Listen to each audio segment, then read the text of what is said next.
Polisi mengatakan para pembunuh Dumaris Deni Watisitio, 60, seorang nenek di Kota Pekanbaru, Riau, awalnya berencana membunuh 4 orang.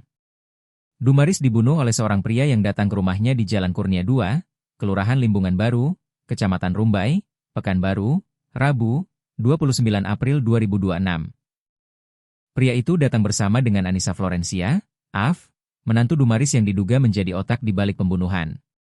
Saat ini 4 pelaku pembunuhan telah ditangkap. Polisi menyebut para pelaku mulanya tidak berniat membunuh. Sebenarnya awalnya mereka, para pelaku, ingin mencuri. Namun, dalam perjalanan dari Medan ke Pekanbaru, niat mencuri itu berubah menjadi niat membunuh, kata Dirreskrimum Polda Riau Kombes Pol Hashim saat konferensi pers, Minggu, 3 Mei 2026. Rencana awal itu mereka ingin membunuh bukan hanya satu saja, tetapi 4 orang yang ada di rumah, yaitu orang tua, kemudian Arnold, dan adiknya Arnold, semuanya.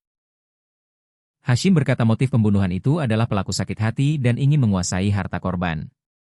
Keempat pelaku ditangkap di 2 tempat, yakni di Aceh Tengah dan Kota Binjai, Sumatera Utara. Keempatnya adalah Af, Sal, El, dan E. Menurut polisi, Sal bertindak sebagai eksekutor utama. Af dan Sal baru saling kenal pada bulan November 2025. Sementara itu, Af telah berteman dengan El sejak di bangku SMP. El diajak menemani Af ke Pekanbaru dengan menyewa kendaraan yang digunakan keempat tersangka. Perlu saya sampaikan juga niat itu berubah dari ingin merampok akhirnya menjadi melakukan pembunuhan. Juga sudah direncanakan, sudah 4 kali melakukan suatu perencanaan untuk mensurvei lokasi tempat kejadian perkara tersebut, kata Kabid Humas Polda Riau Kombes Pol Zahwani Pandra Arsyad dalam konferensi yang sama. Zahwani berkata Af menikah dengan anak korban pada tahun 2022. Namun, setahun kemudian Af keluar dari rumah korban karena sakit hati terhadap perkataan pelaku. Karena ada suatu tekanan secara verbal. Jadi, tekanan secara verbal itu yang membuat dia sakit hati, ujar Zahwani. Kemudian, dari segi ekonomi tidak tercukupi juga dari keluarga itu dan masih ketergantungan pada keluarga besar korban. Berdasarkan rekaman CCTV yang beredar, tampak pelaku berjumlah 4 orang yang terdiri atas 2 laki-laki dan 2 perempuan.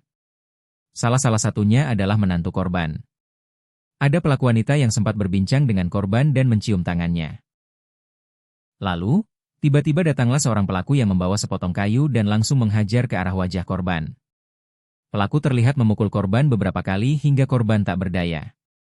Meski korban sudah dalam kondisi mengenaskan, pelaku masih memukul korban beberapa kali ke arah wajah dan leher. Kanit Reskrim Polsek Rumbai Pesisir Ibtu Dodi Vivino menuturkan sebelum melakukan tindakan keji tersebut, para pelaku sempat terlihat mondar-mandir di depan rumah korban. Mereka sempat berhenti di depan rumah korban, beberapa kalilah, memantau situasi sekitar, ucapnya pada Kamis, 30 April 2026. Dia juga membenarkan bahwa para pelaku turut mengambil barang berharga milik korban.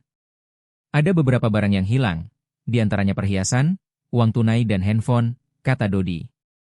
Di sisi lain, peristiwa nahas ini pertama kali diketahui suami korban, Salmon Meha, 66. Sebelum tewas, Salmon sempat mengajak istrinya untuk membayar pajak kendaraan. Namun, korban memilih untuk tetap tinggal di rumah.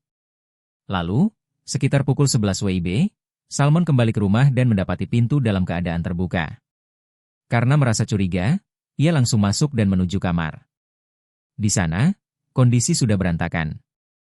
Ia kemudian mencari istrinya hingga ke kamar mandi, namun tidak ditemukan. Pencarian berlanjut ke bagian dapur. Di sanalah Salmon menemukan istrinya sudah dalam kondisi tidak bernyawa. Korban ditemukan dalam posisi tertelungkup dengan luka pada bagian wajah yang mengeluarkan darah. Di sekitar kamar mandi juga terlihat banyak bercak darah. Setelah itu, Salmon langsung melaporkannya kepada pihak kepolisian.